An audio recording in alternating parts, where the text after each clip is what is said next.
Yung patatas guys, oh, ano yan, hindi namin nagulay at tumubo siya. Andoon ito sa loob eh. So ang ginawa ko, dahil nga sa malamig talaga ngayon dito, ngayon naman maaraw, kahapon umulan. Weird ang weather namin dito sa San Diego, or buong California na siguro. So ang ginawa ko guys, ayan siya oh. Nagumpisa na siya.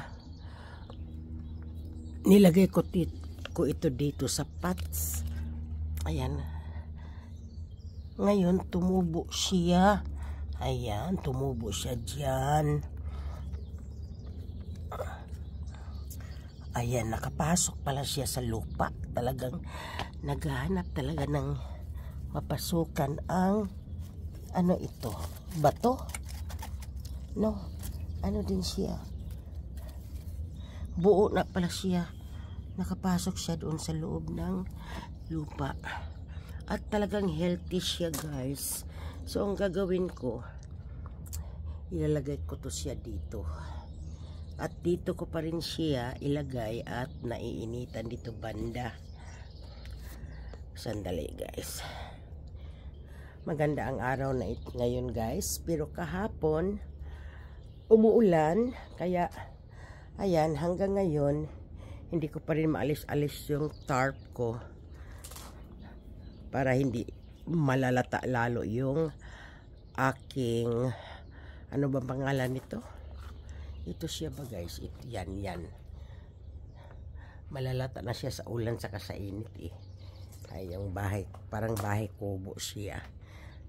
Sa internet namin in-order yan, pero matagal na rin yan, siguro mga 7 years na yan. So kailangan na rin siyang palitan.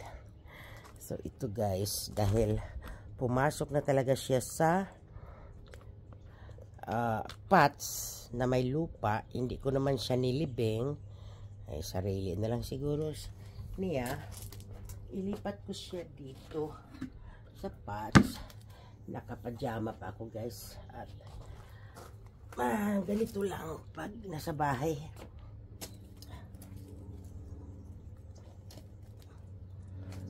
Ayun. Nakaano pala siya guys. Dahil sinandal ko siya dito sa lupa. Ayan. Ayun. Pumasok na siya. Sandali nga. Ayan siya guys oh. Naghahanap kasi siya ng aray. Ayun. Mabuhay kaya ito. Ayan. Ilagay ko ngayon siya dito. Ayan. So ang sistema nito guys, aywan ko lang kasi yung mismo ito galing yan dito eh. Natanggal ko siya doon. At tingnan natin kung mabubuhay yan. At ito, ayun. Ayun siya guys oh, nag-uumpisa na siya oh. Pabayaan ko na lang ito siya dito.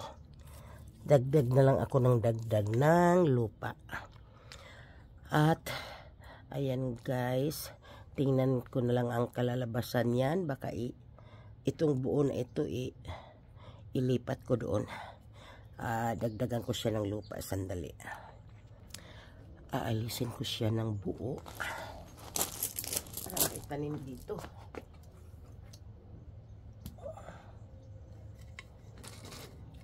Kasi nakausli itong ano niya, pero nandoon kasi ang usbong. Ngayon pumunta na siya sa lupa.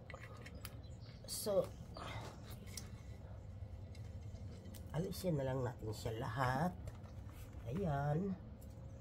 At dagdagan ko ng lupa.